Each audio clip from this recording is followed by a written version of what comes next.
the storm with your heart. Play the storm with your heart. What is good, YouTube? This is your boy Aaron. It's Brian. Salute. And this is the Courtside View Podcast. And today we are reacting to Game 1 and Game 2 of the NBA Finals. I hate, I'm the Celtics' biggest hater, and this is a nightmare for me. You know, I'm not happy right now, and I'm a bit worried. But I want to break down some of the things that we talked about from the previous podcast, and if that sort of manifested themselves in Game 1 and Game 2. I will give you credit about this because you sort of mentioned how Jayson Tatum doesn't have to be the number one reason why they win. You were correct about that. And also the fact that I think you also talked about how just let Luka get his, worry about everybody else. You were correct about that as well. So far. I also mentioned that when it comes to the Celtics taking advantage of Luka on the switch, attacking Luka defensively, and that's what they did. He's been horrendous defensively. Game 2, oh my God, it was terrible. Yeah, it's not. It don't help that he's injured too. So they definitely play. So the game is called Find the Scrub. Luka's obviously not a scrub, but like on that defensive end, he was the weak link last night. So bad. They was playing Find the Scrub. It was bad, and it reminded me of number one, just Undisputed is on the decline. I remember it was a clip from Rachel Nichols, and Keyshawn Johnson was talking about the Mavericks defense and how, okay, it has been really good this year, but he's still not sold as Luka as defender. And Rachel Nichols brought up these defensive ratings regarding Luka Doncic, and now, no, he's been a really good defender. And I'm just sitting there like, huh? And then we get to the playoffs, and Keyshawn Johnson, he was right. And in the NBA Finals, he was right. And this is why Undisputed is on the decline. But anywho, this was expected if you know somewhat of basketball. The Celtics run 5 out. The Mavs they have great rim protectors, but when you get those bigs out the paint, and now it's 1-on-1 basketball, Luka's not the greatest defender. He could stay in front of you decent enough. As soon as you get by him, though, it's pretty much a free lane to the hoop. I'll say this because I don't think this series so far I don't think the Mavs have played a bad defensive game. They've been relatively good. I just think Luka individually has been bad. He's been horrendous. And there has been a few defensive breakdowns that I've seen from the Mavericks, PJ Washington specifically, because he would go out there and try to help when he didn't need to help, or when he would go out to help Derek Lively, he's supposed to be the guy protecting the paint, and it was a wide open dunk for Jaylen Brown. So there has been a few instances where it's been defensive breakdowns. But ultimately, I think the Mavs defense hasn't been terrible at all. In fact, no, it hasn't. Last game screamed Kyrie Irving, and we're going to get to that later on, but they were in the game. If a certain player just scores his averages, they win the game. But anywho, I mentioned this on the previous video where I talked about adjustments that need to be made on the Mavericks side. I mentioned Luka Doncic posting up more, and that's what he did in Game 2, and he was very efficient. He was dominant. He was doing everything he needed to do. I also mentioned another thing that they need to do, and that involved Kyrie Irving, getting him in plays. For whatever reason, Jason Kidd doesn't want to call any plays to make it easier for Kyrie Irving to score. He's just like, hey, Kyrie Irving, here's the ball. Go figure it out.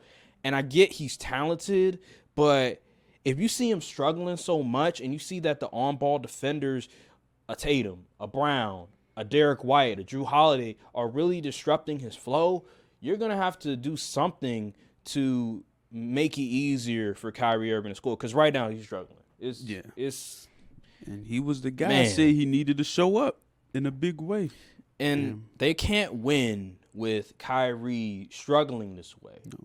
He has to be 1B to Luka Doncic's 1A. Like, he has to play well. He has to score his averages.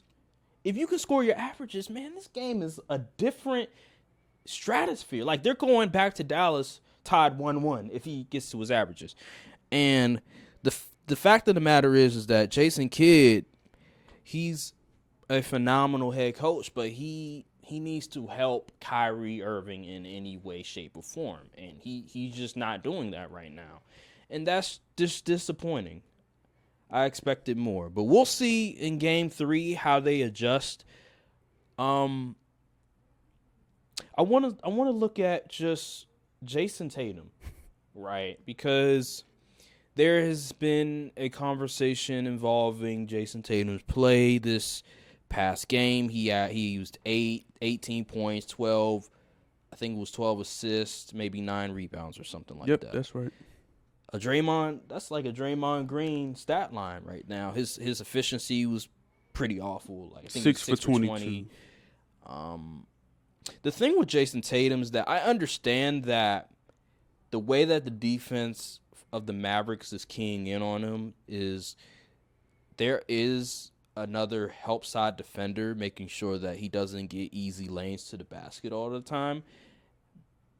But there are instances where he has a nice, easy drive to the basket, and he just can't get the layup to go in, or he'll make a move and he'll settle for a 3-point contested shot by Derek Lively. There was instances where he was right by the baseline, and he was able to create separation to get not easy, but like, you know, relatively like that. That's a shot that he practices all the time, and he can't connect it. He's just having one of those series where he can't get in a rhythm at all, and he's taking these ill-advised shots that we've talked about before with Jayson Tatum. That's why I'm not a fan of his game, because he settles too much for shots, and when he drives to the basket, more times than not, he's missing those layups. There was this tweet yesterday. He said, Tatum is 6'10", 230, trying to audition for Jelly Fam. Take it in strong, you. I'm not saying the last 2 words he said because that ain't PG, but yeah. Yeah, man. Like, just go strong. Go up strong. He's trying to finesse it. Yeah. Trying to be all nice with it. Bro, go up strong. Stop trying to jelly it up. Like, dude, what are you doing? And that just blowed me from Jayson Tatum. And then, like, but they're still winning. They're still able to get out there. It was a double-digit game for most of the time, and Tatum was playing terrible. What did I tell you about Drew Holiday, man? You were like, oh, Tingus Pingus. Oh. I mean, you got me this game.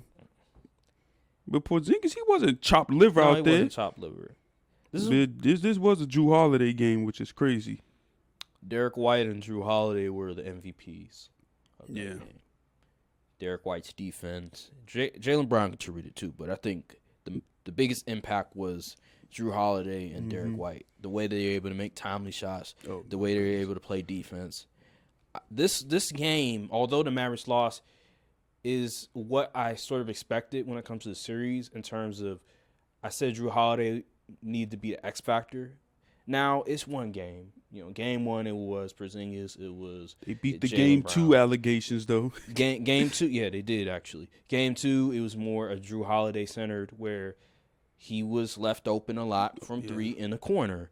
He was getting to the paint a lot. He was making a lot of timely shots. He was playing stellar defense. The first half was a lot of Drew Holiday guarding Luka Doncic. It was also a little bit of a mixture of Jayson Tatum as well, and a little bit of Jaylen Brown, but it was mostly Drew Holiday. That's what I expected that the series was going to be, but game 1, I was shocked that Jaylen Brown was the one that started on Luka, because obviously Luka's ability to draw fouls, you want to protect Jaylen Brown from that, but he did a really good job of avoiding fouls, which I was surprised about.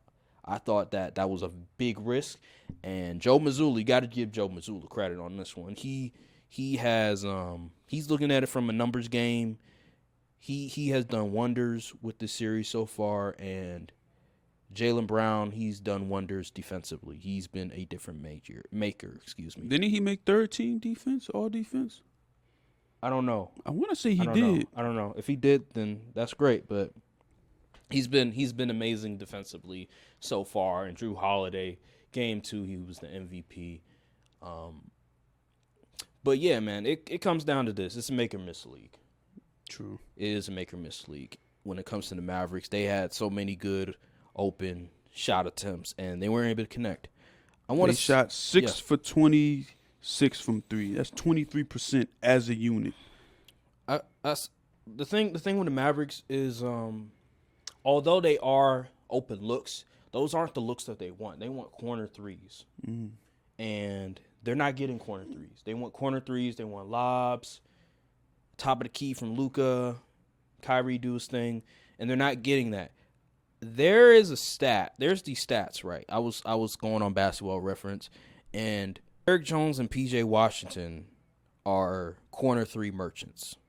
Let me. Okay, so here's the stat. So in the playoffs, right? So I'm looking at Derrick Jones. I'm looking at PJ Washington. So from the corner 3, the percentage of their shots from the corner 3, PJ Washington is at 56%. Derrick Jones is at 63%. Okay. That's the percentage of shots that they attempt. In general, or yes. Oh, 63% of Derrick Jones' shots in the playoffs has been corner threes. PJ Washington has been 56%. And they're both over 40% from 3 in the corner. So when you take that element away, it's going to be very hard for them to score. Now, PJ, he's been okay. But Derrick Jones, him getting hot from 3 has opened up a lot for the Mavericks. Right. And since he's not getting it going, the offense just is Luka or bust. Yeah, pretty and good. that is another problem is the free throw shooting. You have to make your free throws. If you're not hitting shots and you're getting fouled and you can't hit your free throws, you're not beating Boston because they were cold as well. They weren't hitting their shots. Yeah, but they shot relatively the same from the field. Yeah. And what surprised me about just the way that the Mavericks are just inefficiently shooting threes is they are one of the better teams in the playoffs when it comes to making threes. I think they're actually top 3 in 3 points made these playoffs before game 2. They were top 3 in 3 points made. Now, I don't know I would assume they're still top 3. But regardless, they were known to be a really good 3-point shooting team. And in this playoff series, they're not good at all. Like, there's nobody that's able to shoot besides Luka. And that's one of the concerning things when you look at this team. You have to contribute that to the Boston Celtics and their ability to take away the corner 3 because that's all they did against the Timberwolves, against OKC, against the Clippers. They were able to get shots at that corner 3, and it worked. Also, the defense for the Celtics switching, I didn't think they were going to switch. Me either. They switching everything, and it's working. Yeah. Which is interesting because, Luka, he loves when they switch because he gets to dance, he gets to do his own thing. But it's working, But the Celtics defenders are being very disciplined. Absolutely. They're not coming over to unnecessarily help. They say, we're going to let you get this one, Luka. You ain't about to kick it out to a corner and get a wide open corner 3. And their defensive rotations, like they're so disciplined. That's what I said before. I know. It's just crazy. And when I look at Jason Kidd, when you're switching a lot, you have to figure out a way to confuse the defense. Like you can't just keep running the same stuff and expect a different result. Especially since your number 1 guy is hurt. Like he was questionable before the game even started. Against the Timberwolves, they were running a lot of double screen actions Where's that? They're not doing that this series. I'm confused. I'm like, if you know they're switching a lot, why not run some double screen action so you can get a proper matchup for Luka? And I'll say this. There was a tweet out there that I saw from this person who said there's no mismatch for Luka to take advantage of. And I disagree. There are mismatches. I think people don't understand how great Luka is. He's 6'7", he's 230. One of the mismatches is Jayson Tatum. If you really watch the film, Jayson Tatum is too small in terms of weight against Luka. And that game, early on, when Luka was hunting him on the switch, and Luka was cooking him. And then it's also Derek White as well. Derek White, he's too small. There are advantages that Luka can go to on the switch. It's just, I think at times they just resort back to the same old things. And in Boston's like, okay, we're just going to keep setting our defense. Maybe at the end of the day, Luka can't score 100 points by himself. So Exactly. And the Dallas Mavericks call some plays for Kyrie or PJ Washington. Have PJ cut to the basket. Have Kyrie move without the basketball and cut to the basket. You have to confuse the defense. You have to get them off their rhythm. Because if not, they're just going to continue doing what they always do, and they don't have to make an adjustment. The Boston Celtics don't have to make no adjustments because the Mavericks aren't making any adjustments. They playing Luka ball. It's just Luka, hey, Luka do your thing, Kyrie do your thing, and that's that. They're not trying to do anything. I will say, though, I haven't watched a whole lot of Wizards games, so I didn't know this. I didn't know Daniel Gafford could score in the post. Oh, you didn't? No, that was new to me. I was like, wait a minute. He could score in the post? Why didn't they do that earlier? What are they waiting for? That was interesting. I think they should utilize that more in Game 3. They got to try something because at this rate, the broom is about to be coming out. Absolutely. But they have to confuse Boston. You have to do something because if not, they're just going to stand there and continue to play that same switching defense, and it's going to keep presenting problems. You have to confuse them, and they're not doing that right now. This is not the Timberwolves. The Boston Celtics are a much smarter team. They're, in terms of matchups, I think they obviously match up a lot better. Tatum, Jaylen Brown, you have those wing defenders, and then you have the guards as well who can defend. So you have to confuse the defense if you're going to have any way of beating them, and they're just not doing that. They're just playing hero ball. They're putting everything on the shoulders of Luka and Kyrie and expect them to just go over there and win the game for them. And that's just not the case. You have to be a lot smarter, a lot more calculated in the ways that you game plan against Boston. And Jason Kidd is just not doing that. Yeah, and the Celtics shot about 43s and got 10 offensive rebounds.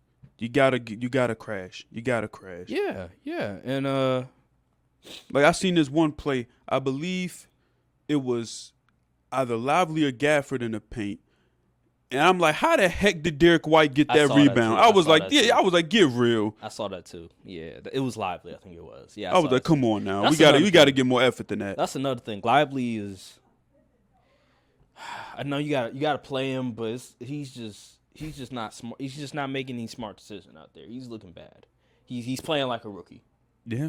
It's not looking well for him. That's why Gafford getting more run than him. Yeah, and it's smart. It's smart because the stuff he can do will help the Mavericks. I feel like for Game 3 they have to get Gafford in more scoring actions, like post him up more, try to get Jayson Tatum on him, do something because he has. I didn't know he had an offensive bag. I didn't know he can. I thought he was just screen and roll guy, lob man, but. Seeing what he did in Game 2, no, he could do a lot more, and they should go to that more to help Luka, to help Kyrie out. And it's just I don't know. The Man. Celtics is just they like top the rosters just. They man. have different They ways. got the dudes, man. They have different ways of beating you. And the thing is, they haven't really done anything different so far. So it's not like you got them to like really make crazy adjustments. No. They're still playing the same ball they played game one. Yeah. So let's say if you do switch it up, they might have a direct counter for whatever you try to do. But you have to try something. Yeah, you got to do something. And it just doesn't seem like they're trying nothing. And the thing with Boston, they haven't played a great game yet. They haven't. Like, they're still they played a good game, but they haven't played a great game yet. And like this isn't nothing out of the ordinary we haven't seen from them. And they have multiple ways of beating you. While with Dallas, it seems like there's only one way. They seem like a one-trick pony. And until they're able to make an adjustment, that's just how I look at it. It seems like the only way they're going to win is if Kyrie and Luka go off, go crazy, and that's that. And I feel like, and then also getting the corner threes going and the lobs. Until they figure out a way to score from a different style, I think Boston has figured them out. It's going to be sweet. It's tough, man, going against, like, it's crazy because they literally 1 through 5 can defend on a very good level. Mm-hmm. And it's like, how are you supposed to beat that? Unless you can match them defensively on the other end. And that's why I said the Timberwolves would have been a much harder matchup for them. I'm telling you, man, it would have been. It would have been a harder matchup. Well, because I'm telling you, like, offensively, the Timberwolves weren't going to able to do much as well. Their offense is just as generic as the Mavericks, except the Mavericks have Luka and Kyrie. That's the difference. The Timberwolves, we watched them against Dallas. Boy, it was a nightmare. Karl-Anthony Towns, it was a nightmare. Anthony Edwards, he tried. I mean, he had some good games, but he wasn't going crazy. It wasn't one of those dominant Luka Doncic type of games. They would have had a problem offensively because they would have been playing Rudy Gobert. He would have been clogging the paint. The guys would have been missing their shots. It would have been just as bad. I think Dallas, though, I think they're better suited in making adjustments. It's just what adjustments are they going to make down? Like, are they going to actually do what I just suggested and try to call some plays for Kyrie to free him up? Are they going to do that? Or are they going to stick to their ways? This is our system, and we're just going to continue to try to execute. But you see, here's my thing, though. Luka comes from the Euro League, so he's used to not having a ball in his hand and being able to. So why aren't we doing, like, more off-ball stuff? That's what I'm saying. Because I don't believe Luka's to the point where he's lazy now and don't want to do off-ball stuff. I don't even think my thing. I'm not even looking at Luka because I know Luka's going to get his. Yeah. I'm looking at Kyrie. But still, it's something else. It's something. I don't know, bro. Like, their whole system is predicated on Luka has the ball in his hands, pick and roll. Kyrie has the ball in his hands, pick and roll. There's no off-ball type of action with their best players. And I'm sitting there like, Kyrie, he can move without the basketball. I don't know, dial up some plays for Kyrie to move without the basketball. And they're not doing that. It does seem like every time Kyrie is involved, they pretty much run a cook your man offense when he gets the ball in hand. I haven't seen nothing, no set plays ran for him, nothing to get him a spot up three. Oh. It's just, all right, Kyrie, get the ball, go score. Yeah, and you can't do that against the Celtics. And they did that. They did it in the beginning of the game. In game one, and it worked. He was getting good looks, but they just went away from him. I'm like, yo, what are you doing? It reminds me of the Timberwolves in game 5 with Ant. The first play of the game, he off-ball action, free throw line jumper. He wasn't able to make it, but it was a good play. And I'm the rest of the game, they just didn't do it. They like just give Ant the ball and he's gonna go cook. Same thing with the Dallas Mavericks and Kyrie. I'm sitting there, I'm like, Kyrie is one of the most skilled players of all time. Like, he doesn't need the ball to get open. Like, have him move around. Somebody set a screen.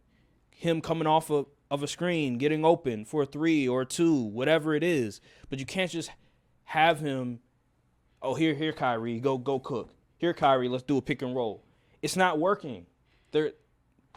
Derek White, Drew Holiday, Jaylen Brown, Jayson Tatum, they're too good of on-ball defenders for Kyrie to we've continuously do that. And like you said, we literally seen how that worked in Brooklyn. It didn't. No. So why are we doing the same thing expecting different results? It's just these coaches, man. They're too. Jayson Tatum is my way or the highway type of Jason deal. Kidd. I said Jason Kidd, the wrong Jason. Jason Kidd, man. Like you have to make some adjustments, man. You got to try something different. Because right now, the reason you're losing is not really the defense, it's the offense. The offense can't get it going. Not at all. You have to try something. And I understand that you're getting good looks, but you still need your guy to get it going. And try something, man. Try something. And I will say that when it comes to the role players of the Mavericks, I'm very concerned because I look at, has their depth been overblown? Oh, it's definitely has. Because Kleber was out there getting cardio. I think because of the Timberwolves series and how hot they got from three, I was looking at it from a perspective of, okay, it's going to translate to the Boston series. They're going to continue to make their shots. They've been hitting their shots these entire playoffs, and it hasn't happened. I saw. It I was like, hasn't man, this happens all the time where role players get hot. Just like last year when the Heat made the final, they wasn't making none of them shots they was making against Boston and Milwaukee. And I said, oh, we already know how this about to go. I just felt like they had enough where if Kyrie and Luka get it going, they can win games. And so far, Game 2 was all they needed was Kyrie to go off, and he couldn't do it. Yeah, you wasted a Jayson Tatum stinker. And the thing is that either Luka does his thing, and they get hot from three, or it has to be Luka and Kyrie, and maybe PJ and Gafford.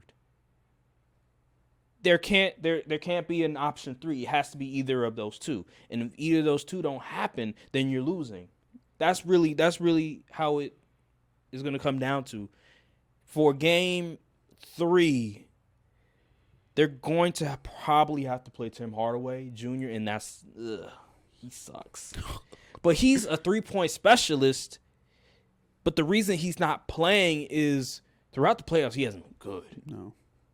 I mean, he's shooting splits. I think I'll he's shooting 30%. I'll pull up the stats. He's shooting 30% from three in the playoffs right now. And he's been horrendous offensively. Defensively, I can't really speak to that too much. He is shooting 30% from three. 30% from three. He hasn't been good. So when you see them bring in Dante Exum, Jaden Hardy, you can't play them guys in the finals. Green, I'm sorry. I don't think they can play. Yeah, Jaden Hardy, nah, he has to sit his ass on the bench. Like, he's not good at all. Dante Exum, he can give you something. Yeah, but he can. He's a change of pace type of guy. He can give you something. Like, he's not useless out there, but it's just like not ideal to be playing them type of guys in this scenario. Yeah. Josh. Well, Jaden Harden only had 2 minutes, so Maxi Kleber, he's not. He's not good. What does he do? What was he doing out there for real? He was good. fouling. That's what he was doing. He good. had 4 personal fouls and 2 rebounds. Josh Green, he's useless. There's the only guys I'm really looking to from the Mavericks side of things is that I would play Luka, Kyrie, PJ, Derek Jones, Daniel Gafford, Derek Lively, and Tim Hardaway Jr. And not Tim Hardaway Jr., Dante Exum. Everybody else, they might as well sit their ass on the bench. Yeah. And maybe you try out Tim Hardaway Jr. for a couple minutes, see if he can get a shot going. If not, see if he get a rhythm or something. Give him like 2. If he missed 2 of them, Jones pull him. If not, then you need to sit your ass on the bench. Yeah. Like, there's only so many people I would play. Right now, I'm looking at 1, 2, 3, 4, 5, 6, 7. The Celtics beating them with 8 dudes. So exactly. So I'm looking at it. I'm like, maybe there's only like 7 guys I can really go to. Everybody else didn't need to stay us on the bench. I'll try out one more player, but after that, it's a wrap. And I'm not playing no Dwight Powell. Hell no. Hell no. Jaden Hardy, I'm sorry. Like, he's just not good. And Maxi Kleber, I'm sorry. Like, it just doesn't work. I think Jason Kidd, he's relying too much on his bench. Mm. He's playing like 9 is it 9 or 10 guys? I feel like he's playing. He played 10 guys last night. 10 guys In the finals. in the finals. See, that's another thing. Jason Kidd is getting outcoached. It's clear as I think day. people underrated Joe Mazzula coming into the series. He's a good coach. I said this after the season. I said, why isn't Joe Mazzula getting more Coach of the Year considerations? He wasn't even in the top 3. They think he's a roster merchant. I'm like, they won 64 games. And I'm gonna ask a question after this, but I'm gonna let you go ahead. I will say this. When I said, I think it may have been a month ago, that the Boston Celtics offense compared it to the Boston Celtics offense from 2022, I will submit that this team is by far way better than 2022. I told you. Way I tried to better. tell you. The offense is significantly better. tried to tell The you. system isn't even close to the same. That system in 2022 was so ISO heavy. It relied so much on Brown and Tatum. This offense right here, with the pieces that they have in place, the ball doesn't stick. They move the ball a lot, off-ball movement. I love the bigs offense. involved a lot. It's very pretty. The only thing I will say is that they take too many transition threes. I don't like that a whole lot because a lot of times they're settling, and a lot of times, well, I wouldn't say a lot of times, but sometimes they settle. Sometimes they're just bad shots in general. But overall, the system is pretty good compared to Boston system in 2022. The defense is great. This team is far and away better than 2022. And I knew this, and here's why I really came to that conclusion. I looked at the 2022 Celtics, and when Tatum had stinkers that year, they would drop games. Yeah. This year, Tatum been having stinkers. They lost 4 games this entire playoff series? Entire playoffs, they lost, I think it was 2 games. Two because games? remember, they dropped one against Miami, and Yeah. they dropped one in Cleveland. That's it. Yeah. They ain't lose another game. So, Yeah, 2 games. bruh, this is insane, bro. Like, And to piggyback off that, there was some debates going around. Some quick things going around social media, even in our group chat. Is this Celtics team a super team, in your opinion? No, it's not a super team. I don't think it's a super I don't team. think it's a super team because I like Porzingis, but I don't look at him as like an all-star. He is a borderline, but I don't look at him as an all-star. Drew Holiday, he's a really good player, but he's one of those dudes. Reminds me of I remember Chris Middleton made an all-star team one year, or a Kyle Lowry made an all-star. Like, I look at Drew Holiday as he's like a borderline. When you're like a borderline all-star type of player, I don't look at you like, oh, this is a super team because you pair him with Brown, you pair him with Tatum, and all of a sudden now they have 3 all-stars. Like, I don't look at it that way. I feel like a super team, you have to have 3 star caliber players in order for it to as be, well as good role players. I don't know, because we see the 3 star system just doesn't work no more. I don't know, because a lot of times you have to sacrifice depth. Because at Brooklyn, remember Brooklyn when they brought in James Harden, that was obviously a super team. Yeah. But the bench, they didn't really have much of a bench. They got rid of all their role play, all of their depth for real. I mean, they had Bruce Brown and they had the center, Nick Claxton. Yeah, but that's about it. I mean, Joe Harris, he wasn't really that good. They got rid of LeVert and they got rid of Allen, so they didn't really have much besides those 3 and then the other 2 role players. Okay, to be an effective super team, you need to have depth. But yeah, that was a super Yeah, team. you need like two really good role players. I can't call this Celtics team a super team because I would have to call the 2021 Bucks a super team because they're built like from 1 to 5. They have similar. Obviously, I believe Porzingis, he's better than Brook Lopez, obviously. The Bucks had Middleton, Drew, Giannis, Brook Lopez, defensive. Like, they had like they were really good top to bottom, and the Bucks actually had help off the bench too. Yeah. So Yeah. I can't call this no super team. Yeah, people want to. I think they just trying to get it off so they could push Tatum slander. Like, oh, he won. He had a super team. I'm like, come on, let's not be disingenuous. It's a real. They're built really well. Yeah, they're a really good. They're team. built really well. Like I don't for the think modern it's a super NBA, team. this is the perfect team to build. When you have the 3-and-D, when you have two-way players, when you have size, when you have the athleticism, you have shooting. They're built for the modern 2020s NBA. And I'm not going to call it a super team, though. I'm not going to call it a super team. They have really, really good starting caliber players, and they have a couple of good role players, and obviously you have the two stars in Brown and Tatum. And that's how a roster's supposed to be built, ideally. So I'm not going to call it a super. That's No. that would be like in the NFL. That's like calling the 49ers a super team. The 49ers ain't no daggone super team. Right. They're just a really good roster. That's right. just what it is. Right. So that's just how I look at it. I don't think it's a super team. Darvin Ham wouldn't be in the finals with this roster. No, he wouldn't. He would have found a way to screw it up against the Nuggets or the Timberwolves. He would have found a way to screw it up. So, yeah, man, like the last super team was the Brooklyn Nets with Kyrie, with James Harden, with Kevin Durant. And the last good super team was the Warriors. Yeah, because they had a system and they all bought into that system and it really worked. A lot of off-ball movement. Kevin Durant and Stephen Curry and Klay Thompson were you have three of the top 5 best shooters in the game on one team. Like, that's just not fair. That was crazy. Looking back, we're going to look back 20 years like, what the heck? How did the league allow that? I want to say this. I was thinking about this. Okay. Because the Warriors, right, I ain't going to lie, they were bad for the NBA. Oh, Lord. From the perspective of the purity of the game, the love of just breaking down what's going on in the game, right, per se.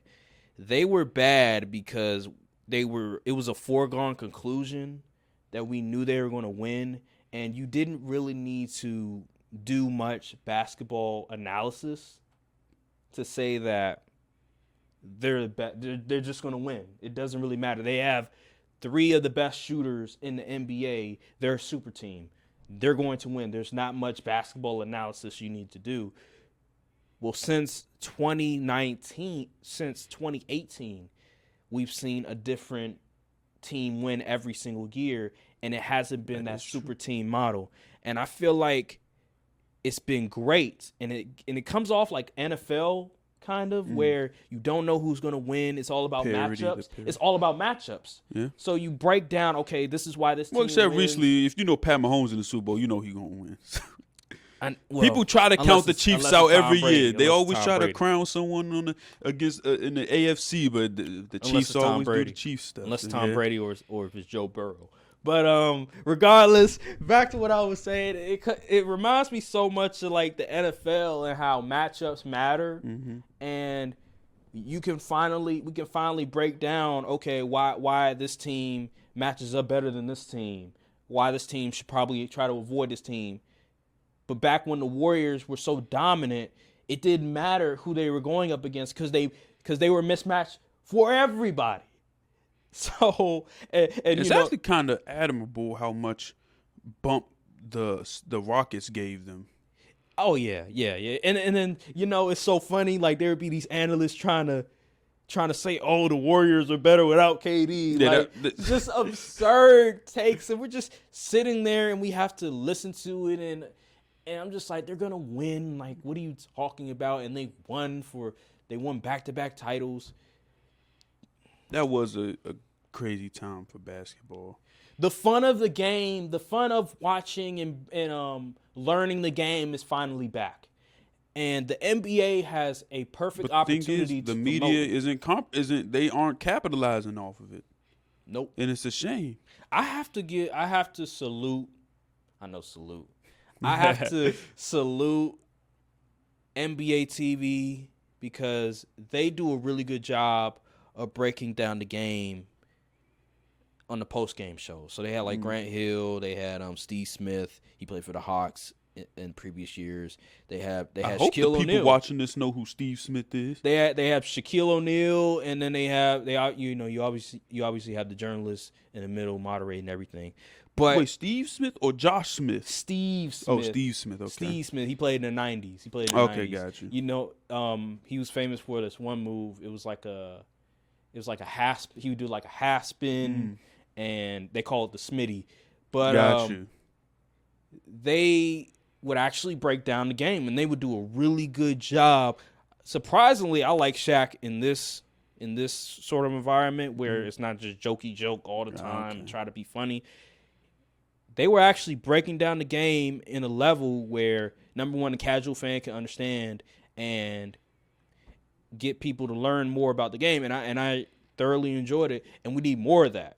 Right. And it's players breaking down the game, players that have been at that stage, that have been in the playoffs, that have been in games like this. And I absolutely loved it. And those are the type of analysis we need more of instead of these halftime. You know, you see at the halftime, you see like Stephen A. and Michael Wilbon and all these people. I'm like, man, nobody want to hear them. Yeah. And the one guy that actually really knows ball at that network, which is Tim Legler, they put him on a night show. I know. It's just, man. They need more people like that in the halftime shows, the post-game shows, leading up to the game. You need more of that instead of the Stephen A's, the Michael Wilbons, the former journalists. Even listen, all grace to Bob Myers. I think Bob Myers is good because he gives insight into just some of the things that he experienced with the Warriors and everything, and he can sort of talk about that, how Stephen Curry, what his approach to these type of games. I think he gives great insight to it since he was part of a dynasty. But in terms of everybody else, for me, I think what they need to do, they need to bring in like former players, and it has to be that instead of just the way that they're doing it now.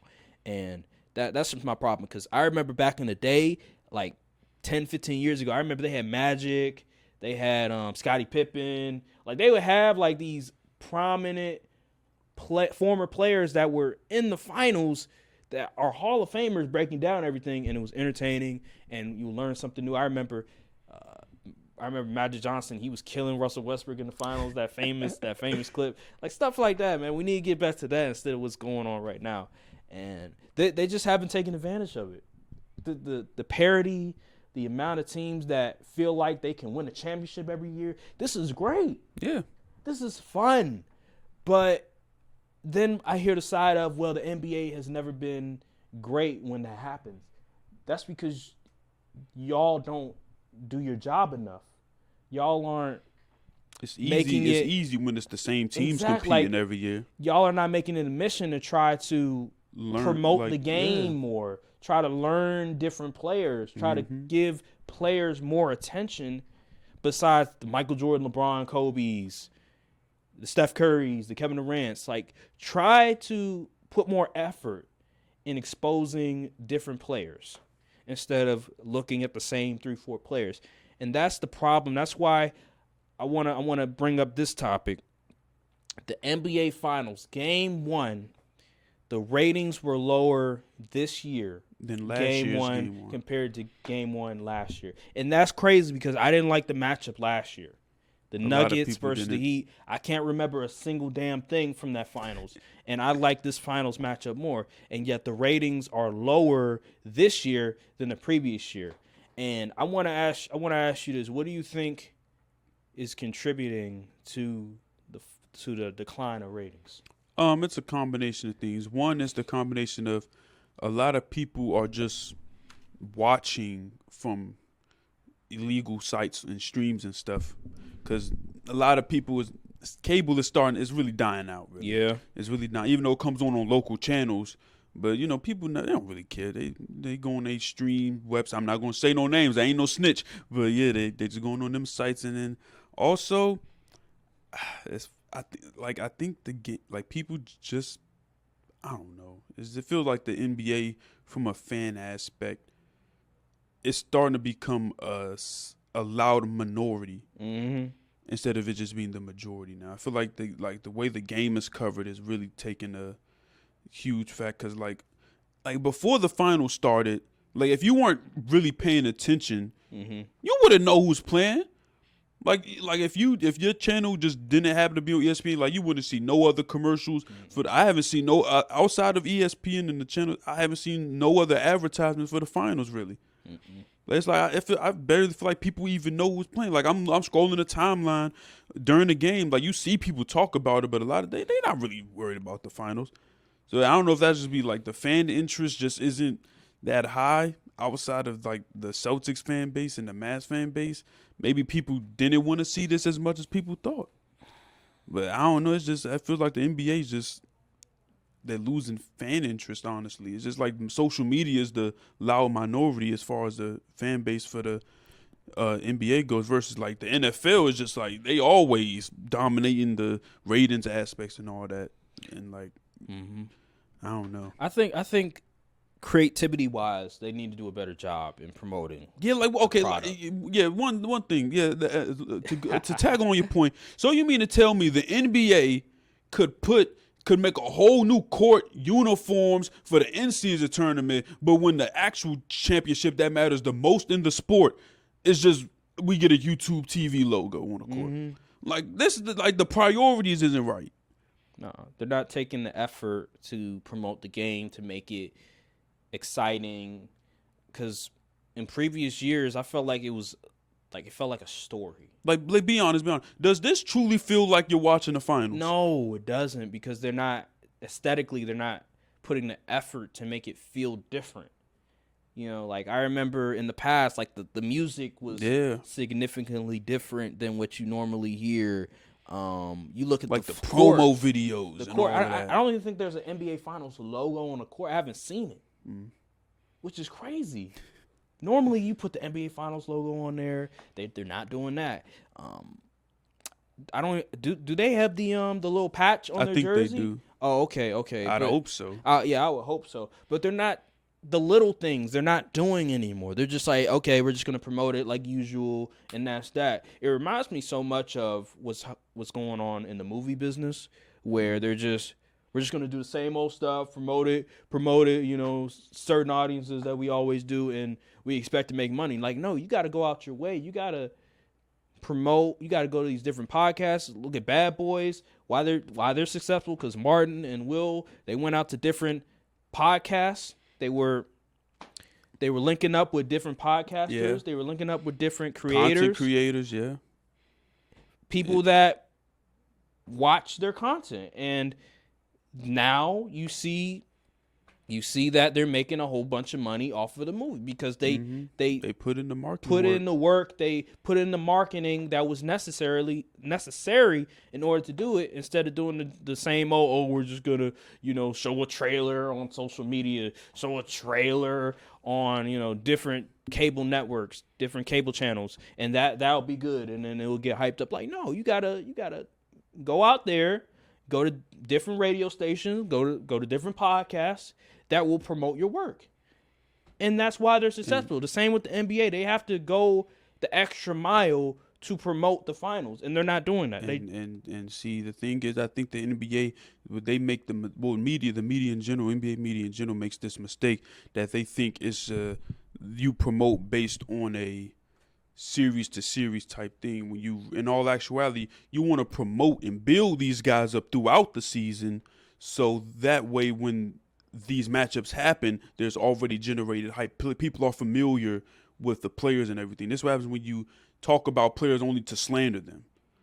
Like, you're building up these names to so like, they can't perform, and like we aren't even talking basketball at this point. Like, they treating this like a soap opera, like a drama series. Was the best year for the NBA.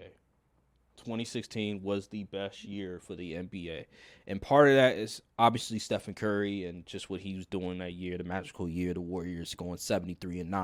And then you have Cleveland with LeBron and him doing what he's doing. You got Kyrie as well. Yeah. So spinning back with the cavalry. Yeah, and just I felt like from a storyline perspective, it was the best year for the NBA. I don't know if it's just well, because it was Steph and LeBron that they got very fortunate. But it's just that year alone. You also had the OKC Thunder. You had the San Antonio Spurs that people were like, oh, maybe they can upset the Warriors. The Thunder, maybe they can upset the Warriors. And then obviously Cleveland, they had an easy road to the finals because nobody could really touch them. But that Celtics, no, that Bulls series was gonna get a little hairy if injuries ain't happen. In that timeout scenario, you're absolutely right. Wait, they faced the Bulls. They faced the Bulls in the 2016 run. I believe so. Oh, they did. Oh, I didn't. I forgot about that one. Yeah, but regardless, again, 2016 was the perfect year. It's just when we get to 2024 now, and you don't have the Currys and you don't have LeBron, so you have to take that extra mile, and they're not doing that at all. Their target audience, you have to look at the target audience, and it's like around 18 to 34 years old. Well, you brought it up. A lot of the target audience people are illegally streaming. They have to see with the NFL, what makes the NFL so great is that their target audience from like fucking 18 all the way to like 60. Yeah. They got a bunch of old people watching their games. They got a bunch of women watching their games. Like they have so many people that from all different age groups watching their games, while NBA is so little. It's like it's 18 to mostly 34-year-olds, and a lot of them aren't watching cable at all. They're watching illegally streams, and that's that. And I'm just like, that's the reason why you're not getting the views that you want, because you're not getting the older audience. Yeah, it's just they're trying to hyper focus on one certain type of fans instead of broadening the horizon. Is just like, I don't know. Exactly. Like you see most of the discourse you see from sport NBA is just from people who think they know the game, or like a small group, versus the NFL. Everyone is talking about the NFL. Yeah. The people that don't know ball, the people that do know ball, the casuals that just watch the game just for fun, these fans, like it's not like that in the NBA no more. And like you said, I think that shift happened, and we respect LeBron and love LeBron for what he done for basketball and all the finals and winning. But it started when he made the finals 8 years in a row. Yeah. His fans, boy, they started overrunning the discourse because then you couldn't really say much to them that he was winning every year. And then the Curry fans came in too. That was another thing. So now it went from a bunch. Now people started picking sides, and that's why you see all these muse accounts up of players, obscure players and stuff. Like that was terrible for the game, just absolutely terrible. Too many stands, not enough objective analysis of the game. That's really what it is, man. People just picking sides and stuff like that. It's ruined the and it don't help that if your team isn't one of the teams that the media decides to spotlight, it's pretty much like you just don't matter for real. And fans are like, well, why should I care? The media don't talk about my team. We could win 50 games. They don't talk about us being contenders. Right. So why should I care? Like the Orlando Magic, for example, they've had a really good season, but the media even the Cavs, they ain't say nothing. The Cavs, no one thought the Cavs was contender. No one even tried to make a case for them. And you see a lot of these players, like they're like, oh, I didn't know he was this good. Yeah, like what? Like what's that? That's that dude Wagner. That dude Wagner from Orlando. Like people don't know he's that good. So when they see him play, it's like, oh, he can actually play a little bit. Stuff like that. And also didn't help. They had the Magic series on freaking NBA TV. That's another thing. Putting it on a platform where not a lot of people are going to see it. Not a lot of people are going to have NBA TV. And with the older audience, they're going to watch cable. Yep. They're not going to go on streaming. They're not going to go on illegal sites. They're going to do the traditional way. They're going to go on cable, and they're going to watch it. And for the NFL, in the playoffs, that's what a lot of these older folks do. Now, NFL, they're going more streaming. I get that's a different discussion. But the thing with NFL, though, is that their fans they're so loyal. Yeah, and also the game has changed in a major way, but it's still relatively similar to what it used to be. Yeah, you can't hit as hard. You know, the game is more offensive lenient, but there's Still violent. Yeah, it's still a physical sport, so you're still Intense. going to get that kind of feel. But the NBA, they shifted mostly to offense, and most of the games is pretty much a 3-point shootout. And a lot of older fans, they don't want to see that. Nah, they don't want They to see grew up that. in the era where you dunk, people get dunked on, a lot of post game, a lot of mid range. They really not trying to see that. They like, I'm sick and tired of these threes. They the same one saying Steph Curry ruined basketball and stuff. So they ain't really trying. They ain't grow up on a 3-pointer being emphasized as much as this. Like I said, compared to 2016, where they averaged about 26 threes. A team averaged about 26 threes per game. Nowadays, it's like 40? 35. 35? Okay, I was close. 35, 36. Yeah, So, hey, man. And then The game is devolving. Even though we're getting the most talent we've ever seen in the history, the game is devolving. I will say this. So Adam Silver, I remember it was I think before the finals there was like a press conference, and some media reporter asked him a question about streaming rights going to NBC and how they're gonna have some games on Peacock, and he brought up an interesting point in how streaming versus cable, just the limitations you have in cable, and how when they go to streaming, they'll be able to do different stuff differently than how it is on cable. I feel like that's a cop-out, though. I feel like that's a cop-out because NFL, at the end of the day, they still are able to get so many views on cable. I just think that's a cop-out. Yeah. Unless they go and employ something like how on Thursday Night Football they got the Prime Vision jump. I don't know what he's talking about. Exactly. And then it's on Peacock too. Yeah. Is NBC/Peacock, are they really going to take the initiative to do all that stuff? I don't know. Are they going to give us that old feel? I don't know, man. That 90s basketball feel? That's what they need to do. If it's going to NBC, they need to.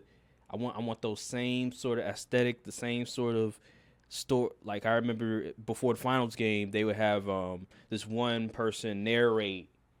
It'd be like a 2-minute narration of just the storyline between both teams. Like I remember Michael Jordan and Charles Barkley one year, and it just felt different. It just felt unique. Like you were really gearing up for a heavyweight battle. Yeah. And I would really hope they do that. I really hope they keep the same music as well because it just adds a different level to the game that is missing. Because now you look at the NBA games, just the music and all. They're trying to cater to. They're really trying to cater to social media. Yeah, they're trying to cater. That's where social they think media. all the money is. They're trying engagement and all that. They're trying to cater to the demographic, to the target audience, because a lot of them, they listen to a certain type of music. But again, what about the older folks that want to watch it as well? So that's that, man. That's part of that's a lot of the reason why they're just not able to grow in viewership is because it just they're catering to a certain target audience, and the target audience is illegally streaming their games. It's just simple as that, man. And they're not taking the initiative to try to promote the game. And the crazy thing is, like, even with content creators, it seems like the old stuff, covering the old stuff in the NBA is more provocative and more engaging than the newer stuff. Mm-hmm. Like Michael Jordan getting exposed on TikTok. Yeah, like the old stuff is moving the needle more. Yeah, it is moving talking the needle about an old final series is moving the needle more than talking about this year one. It is moving the needle more. All right, I want to transition to I want to talk about real quick because matter of fact so Lakers interviewed Dan Hurley. He's the UConn coach, UConn men's coach. He obviously back-to-back championship winner. Yep. One of the best coach in college basketball. Matter of fact, I hope y'all don't get Let me make sure. I hope y'all don't get Darvin Ham is joining Doc Rivers' staff in Milwaukee. You can't make this up. Free Giannis. You can't. Free Giannis. Oh my goodness. You cannot make this up. Okay, let me see. All right. Oh my gosh. Free Giannis. Free Dame. Yeah. So there hasn't been a decision yet. It's somebody reported that I think he may announce his decision after UConn's practice. He'll probably tell his players like what decision he's making, if he's going to stay or not, and then afterwards we'll know if he's going to come or not. So, and pause, by the way. 2:00. It's at 2:00, by the way. So that's the when the practice starts. I hope he doesn't sign with the Lakers. So here's my thoughts on Dan Hurley. I seen videos of the UConn system, and it looks really cool. I mean, it looks very innovative. They do a lot of stuff. It looks that you don't see in other college teams. It looks like a modern day 2020 style offense. It doesn't seem like one of those offenses where you mentioned cook your offense. Yeah, cook your, like one-on-one ball. Yeah, like no, you actually have a lot of off ball movement, a lot of screening, a lot of I like the offense. It's just my thing with college coaches is that they never really work. And it's because when you transition to the NBA, you're dealing with grown men, you're dealing with guys with and now you're gonna be dealing with salaries. One of the GOATs. Exactly, LeBron, Anthony Davis. You're dealing with grown men that are trying to feed their families and stuff like that. And the way that you were able to coach in college, where you have a bunch of kids, now you're dealing with grown men. That same coaching style ain't gonna work. You can't just yell in a grown man's face and tell them to do that in the third, because they're a grown man. They're going to be like, who the hell are you? Right. So that's my concern with Dan Hurley. Like, if we hire him, cool. I'm not going to be like, damn, like, I hate it. It'd be a good hire in my opinion. I like what he does on offense. I just look at the Lakers, man. It's just their coaching hires in the past and just their pattern has me pessimistic, because I look at it and I say, okay, they went from, and this is just the Rob Pelinka era. They went from, okay, Frank Vogel, he wasn't their first hire. He wasn't their first candidate, excuse me. They went with Frank Vogel, who nobody wanted at all as a Laker fan. Nobody wanted Frank Vogel at all. And then you scapegoat him after one bad season. And then you go to Darvin Ham, who was an assistant coach for the Milwaukee Bucks. So you went from a former head coach, and then you went to an assistant coach. You fired him, and then the third time you want to go to a college coach. It's just like, man, like they go in so many different directions. Yeah. And both times when they went to the former head coach and they went to the assistant coach, it didn't work. And so now they're going to a college head coach, and then I also heard Jay Wright. He might be in the mix as well. I'm just like, what is going on? It's just all over the place. It's like they don't know what they want. Yeah, this Dan Hurley thing came out of nowhere. It did. And I said it. I said the JJ Redick stuff was smoke screen. I said it from the jump. I said it was a smoke screen. I was like, this is too obvious. Too many reports of JJ Redick. Oh, he's in the lead. He's the leading candidate. And I'm like, yo, he hasn't coached on the NBA level ever. He hasn't coached in college, and he's the leading candidate. He wasn't in a front office role, and you're telling me the Lakers think of JJ Redick as a leading candidate? I'm not buying it. I know the Lakers are a clown show, but I'm not buying it. And it was a smoke screen. And all these different reporters, they're trying to save face. Like, oh, this came out of nowhere. Oh, my sources said it was JJ Redick. Like, man, okay. Own up to it.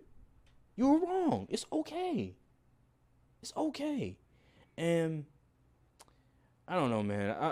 I have to wait and see. I'm a results person. I have to wait and see. I'm not gonna be how I was when Darvin Ham got hired and I was excited. I'm just not because I've seen how it turned out. I've seen it. Like there was the honeymoon stage, and all of a sudden the next year rolls around and then we see a bunch of bullshit. Like I'm not doing it. I'm not with this organization because they continuously get it wrong. And for them to hire a college head coach, and you know that just the percentage of college head coaches transitioning to the NBA is not very high. Like, it is rare that a college head coach transitions to the NBA and he succeeds. The NFL is different. Like, there are some college head coaches that have succeeded that came to the NFL. Now, nowadays it's very rare that a team goes after a college head coach. Like it may be like 1 or 2 every 3 years, maybe 3 or 4 years. Like John Harbaugh, he got hired just recently, even though he coached in the NFL, but he did actually, he was a college head coach first, and then he went to the NFL and he did well, but then he went back to college again, and then he's now back in the NFL. You had Matt Rule, who was the coach, I think he was he coach of Baylor, I think he was, and he got hired for the Panthers, didn't work out, now he's back, I think he's with Nebraska, I think it is. Yeah, he's with Nebraska. So you have, those are like 2 examples, but ultimately you don't see a whole lot of college coaches getting hired in the NFL and the NBA because it just doesn't translate. It's just a whole different game. That's why they go after assistant coaches a lot of times, because they understand the process. They understand how these players operate. Right.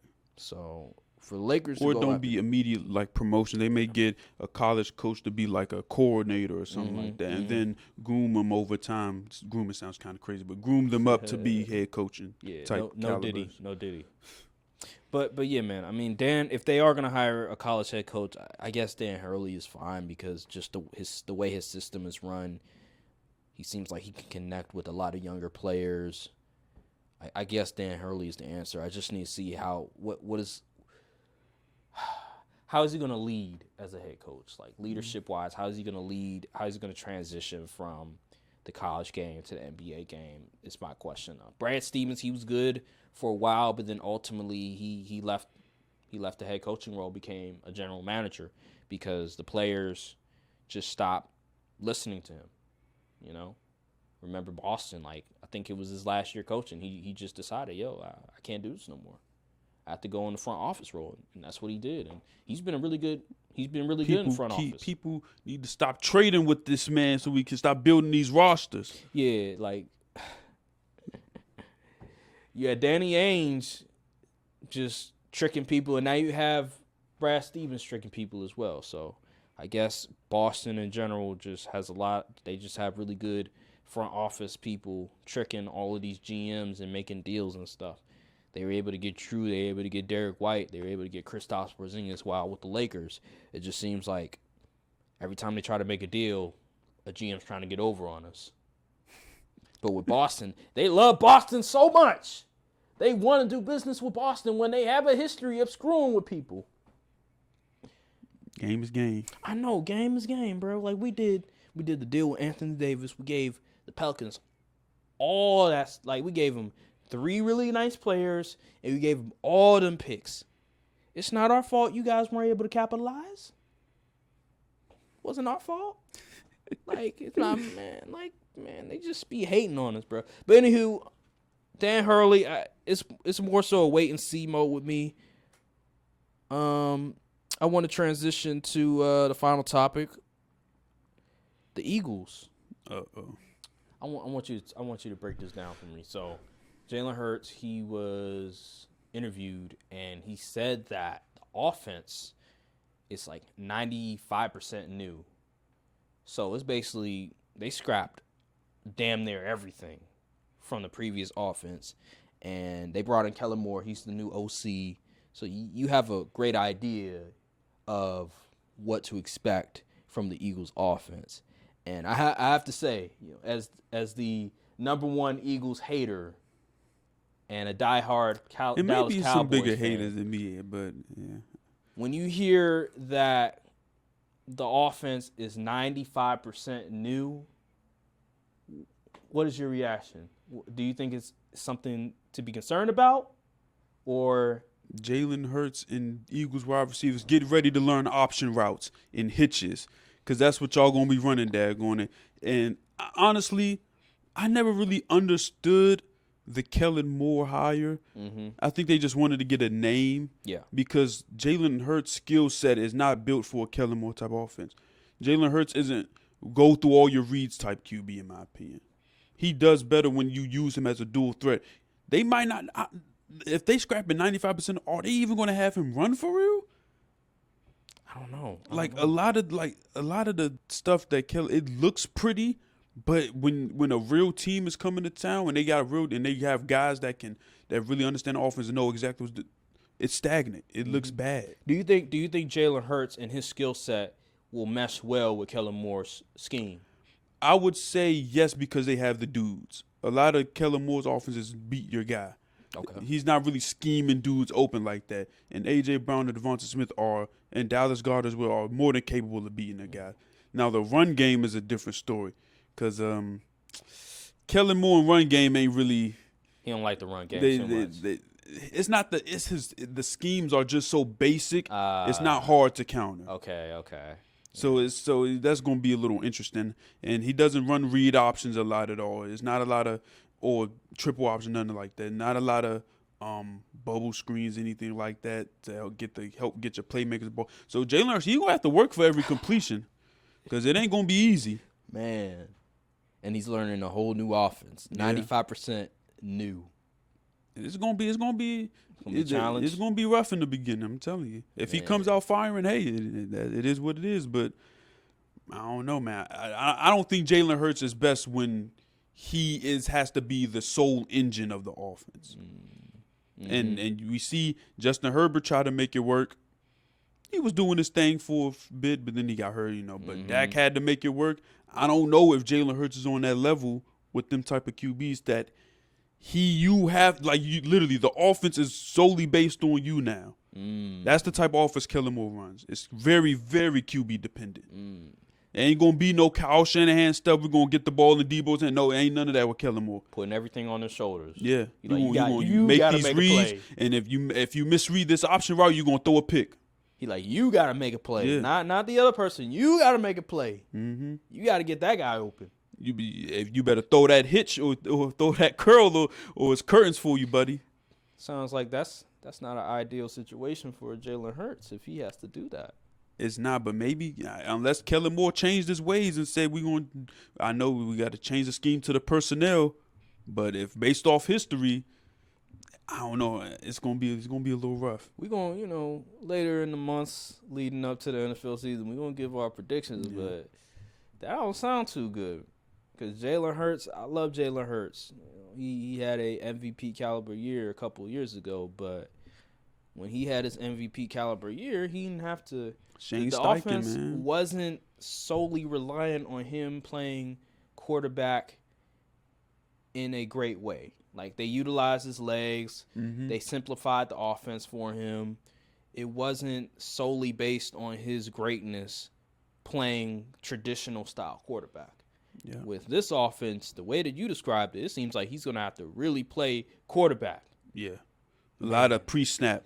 It's a lot of, and Jason Kelsey ain't there no more. So, and he did a lot of the pre-snap stuff according to him in the locker room. So, Jalen Hurts, man, you have to be a super film junkie and really take command of that pre-snap reads and all of that. And it's a lot of post-snap stuff too with that offense because it's a lot of option routes too. I know you love it. I know you're loving this right now. Yeah, but unfortunately, my Cowboys aren't in that great of a position ourselves. So, yeah. Well, at least you play them. So when you play them, you'll probably at least we'll know what type of offense they're gonna be running. Still got to stop them though. Yeah, still got to stop them. Well, we'll see, man. Overall, as long as my Packers make the Super Bowl, who cares what the Eagles and Cowboys are doing?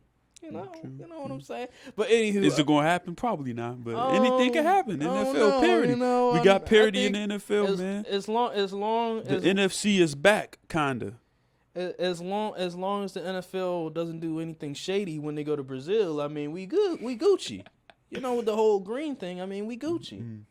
I feel like that's gonna be an interesting matchup. I feel like I think y'all win, honestly. Oh, do against the Eagles? Yeah. You think we'll win? Oh, I think so too. But we'll get down. I feel like y'all got more continuity.